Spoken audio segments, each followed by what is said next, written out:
My channel another day another vlog. अनि यो भ्लगमा चाहिँ आज मामुले घरमा लेते बनाउँदै हुनुहुन्छ।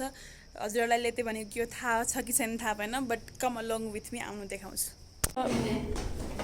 स्पोर्ट्स वेयर टाइप्स भन्छ, त्योमा धेरै धोइदिन्छ कि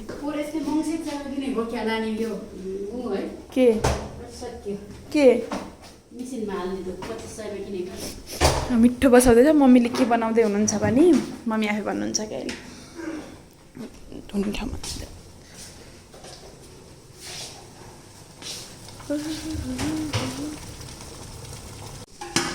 के पकाएको भनिदिनु त। अमिलोको अचार भन्न पर्यो, हामीले भन्दा लेते भन्थ्यौँ। भन्थ्यौँ होइन, भन्छौँ बारे लेते बनाउनु लाग्यो। लेते डु यु नो लेते? अमिलो पकाउँदै मैले चाहिँ अलिक केही होइन, तेलमा के फुराएर अनि अमिलो पकाएको। बट लेते भन्दैछ, लेते के राख्नुपर्छ यसमा थाहा छ तिमीलाई? के पर्छ भनिदिनु। द लेते इज रेडी गाइज। लेते यही नै हो। अनि अब यसलाई अचारको रूपमा खाइन्छ। त्यति भन्दै आजको भ्लग पनि यहाँ एन्ड गर्न चाहन्छौँ। मामु केही भन्नु छ भने भनिदिनु। केही छैन, मेरी छोरीको ब्लगमा लाइक सब्सक्राइब एन्ड कमेन्ट। मम्मीले भर्खरै मेरो मुखमा हेर्नुभयो कि लाइक र सब्सक्राइब बाहेक के भन्नुपर्छ गरे भनेर मैले मम्मीलाई कमेन्ट गर्न पठाएँ। तर हजुरहरू सेयर पनि गर्नु त्यहाँ, हस् भनेको मान्नु नि प्लिज। भनिरहेको छु फेरि होइन मान्नु। अनि यति भयो आजको लागि, बाई। अमिलोलाई पकाएर पानी पानी गराउने। केमा हालेर पकाउने? त्यसरी झ्याम पकाउने? तेलमा हाल्ने, गराउने, तेजपत्ता, लङ्चुक मेल, के आफूलाई के खानु मन लाग्छ बेसार सबै पुऱ्याएर पकाउने। यो पानी पानी हुन लागेपछि यसरी पानी आउँदैन पकाउने कि यसलाई। अनि त्यसपछि अलि पानी भएपछि भेली अथवा चिनी हाल्ने, चिनी पनि पकाउने। त्यसपछि पातलो भएपछि अब पाएको भनेर त्यसपछि मसलाहरू हाल्ने।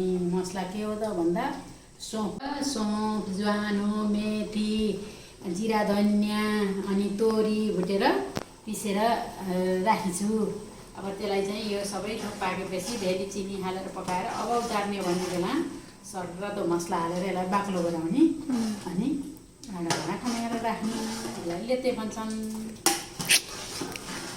बेसिकली एउटा टाइप अफ अचार हो कि खानुभएको होला है। लेते भनेरै थाहा छ होला क्या हजुरहरूलाई, तर आई होप सो है। सबैलाई थाहा नहुन नि सक्छ है।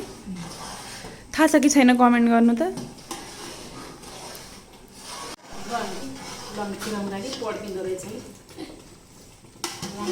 त्यो माथिको हेडवाला पार्ट पड्किन्छ कि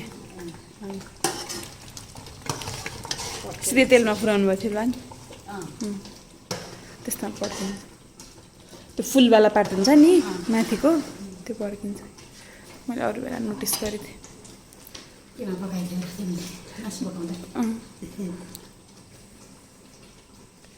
राम्ररी देखिनु भयो है हजुर त।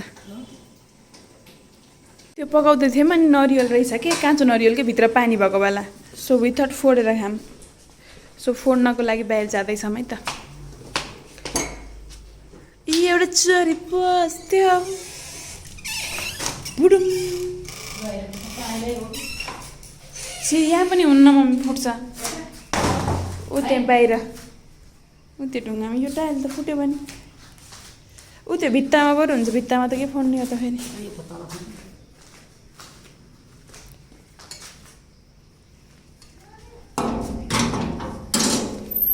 पानी आउन पाउने कि होइन हेरौँ न। आयो है त आयो।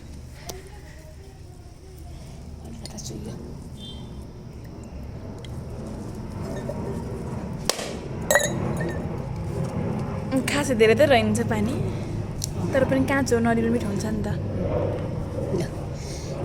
राम्रो पानी त्यति रहेछ। त्यो त अब भित्र गएर खोलेर हुन्छ जमाउनु। म त त्यहीँ ठोक्न लाग्यो कि बाहिर भित्र टाइलमा फुट्छ भनेर। त्यो त चक्कुले आउँछ। हाई भनिदिनु त बाबा। एन्ड लाइटमा हुनुभयो कि हाई भनिदिनु न मेरो भ्लगलाई। लौजा के गर्दै हो सानो तिमी? त्यही अघि फुटालेको नदीहरू झिक्न खोजेको कि नै सक्छु कि नै यति गर्दै निकालेँ कि म त हुन्छ नि त ठक्क ठोकेबाट धेरै आउँथ्यो होला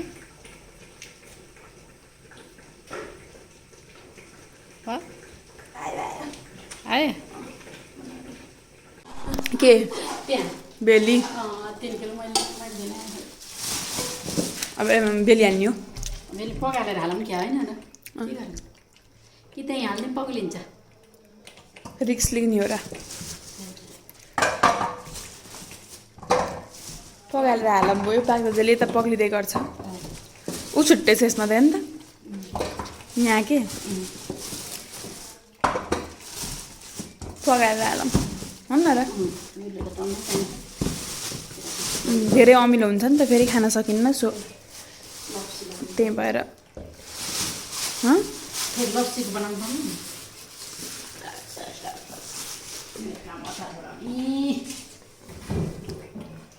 राखिदिउँ र दुवै भयो कि यो निकाल मैले निकालेको होइन निकालेको जति बाबालाई खाना दिएँ तर अलिक गाह्रै भयो कि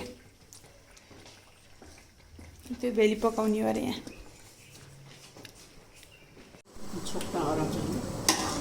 सो त्यहाँ भेली पाक्दैछ यहाँ पाक्दै हो मम्मी नरिवल खाँदै हुनुहुन्छ एकछिनमा भेटौँला बसालेको भेलीलाई पनि यहाँ भेली भन्दैनन् कि मम्मी सक्खर तर भेली हो नि त भेली सक्खर पग्लेर यस्तो भन्दैछ पुरै पग्लेपछि अलिअलि टुक्राहरू खाएन मम्मी बाँकी खाइदिनु त त्यस्तो बाँकी छ गुड भन्छौँ कि रामले यहाँ त गुडलाई पनि सक्खर भेलीलाई पनि सक्खर भेली भनेर नबुझ्ने रहेछ त्यो र पनि बुझ्दैनन् के भेली भनेर सक्खरै भन्नुपर्छ खली भनेर नबुझेर के हो खली भन्थ्यो फर्काइदिए खली भनेको मिसिनकोले हजुरलाई थाहा खली भनेको के हो भ्लग हेर्ने मान्छे थाहा छ भने कमेन्ट गर्नु थाहा छैन भने अब मम्मीले भन्नुहुन्छ म भन्दिनँ खली भनेको के हो मलाई पनि थाहा है मम्मीलाई सोधेको मात्र हो पिना भनेर पनि बुझाइदिनु न यो गरेर आउने यो तोरी पेलेर तेल निक्लेर छोक्रा आउँछ नि त्यही हो प्रोग्रेस देखाउन आएको थिएँ त्यति हो त्यही पग्लिँदै हो बेली यता यो पाक्दैछ नथिङ मोर है माम बिर्सिनु भयो कि भेली हाल्ने बेलामा तर हाल्नुभयो है त सबै यसैमा हाल्नुभयो अब चलाउनु मिक्स गर्ने र यसलाई पनि बुलबुल पकाउने है सर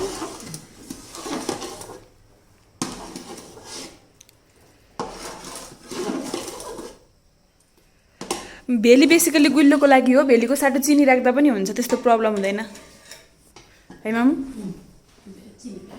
हामी पनि चिनी राखेर पनि बनाउँछौँ भेली राखेर पनि बनाउँछौँ मस्टली पहिला त चिनी चाहिँ हाले चाहिँ मान्थेँ मात्र धेरै चिनीभन्दा भेली राम्रो भन्छौँ नि त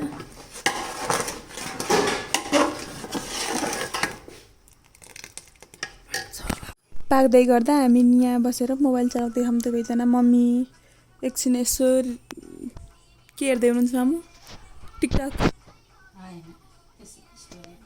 ए फेसबुक स्टोरिजहरू हेर्दै हुनुहुन्छ मान्छेको अनि म चाहिँ यहाँ बसेर एडिटिङ गर्दैछु यही भ्लगले एडिट गर्दै फिल्म गर्दै एडिट गर्दै गरेछु सो द्याट मलाई अपलोड गर्न सजिलो होस् छिटो पनि होस् भनेर इजियर हुँदो रहेछ क्या त्यसरी गन जाँदैछौँ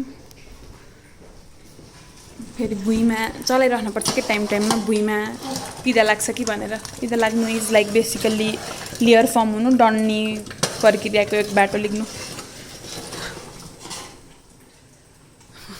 कपाल हजुर कपाल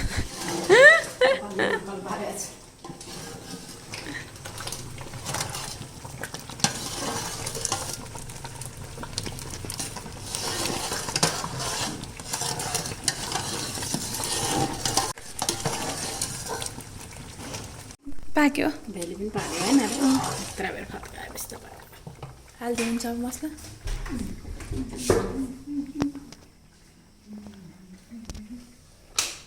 यतिकै बनाएको छु नि त अस्तिनाको पनि छ अलिकता तोरी हालेको त्यही भएर अस्तिनाको लप्सीमा हालौँ लप्सीमा तोरी हाल्दैनन् यति त हुन्छ ए उल्टे भयो नि त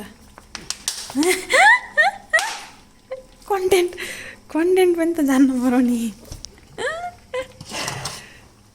यो अघि नै मम्मीले भने जस्तै गरी बनाएको दुलो हो मम्मीले धेरै बनाएर राख्नुहुन्छ बिकज अरू अचारहरूमा पनि हाल्नुहुन्छ नट आलुको अचार रेगुलर खाने बेलाहरूमा यस्तो पकाउने बेला अचारहरूमा हाल्नुहुन्छ अनि नाउ बिस्तारै यो बाक्लो हुन्छ अनि एकदमै मिठो स्वाद आउँछ बाइ द वे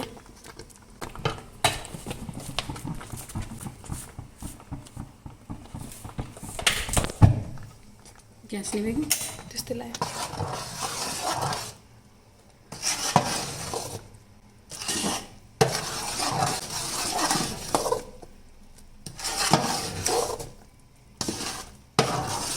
अनि अब हामीले यो खानासँग खान्छौँ यसै खान्छौँ त्यस्तो पनि खान्छौँ क्याम भए पनि खान्छौँ खै यसो गर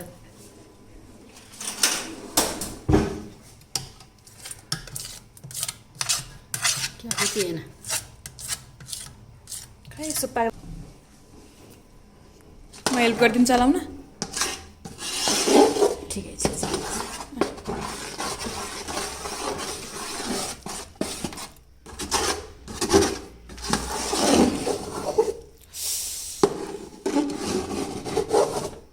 त गिलै छ के हेर्ने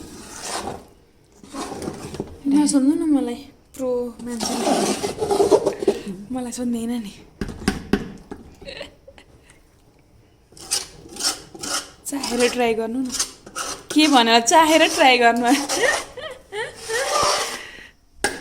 चाखेर कस्तो हुन्छ विचार गर्नु अनि चप्पल नलागिकन आएछु कि मलाई चिसो भयो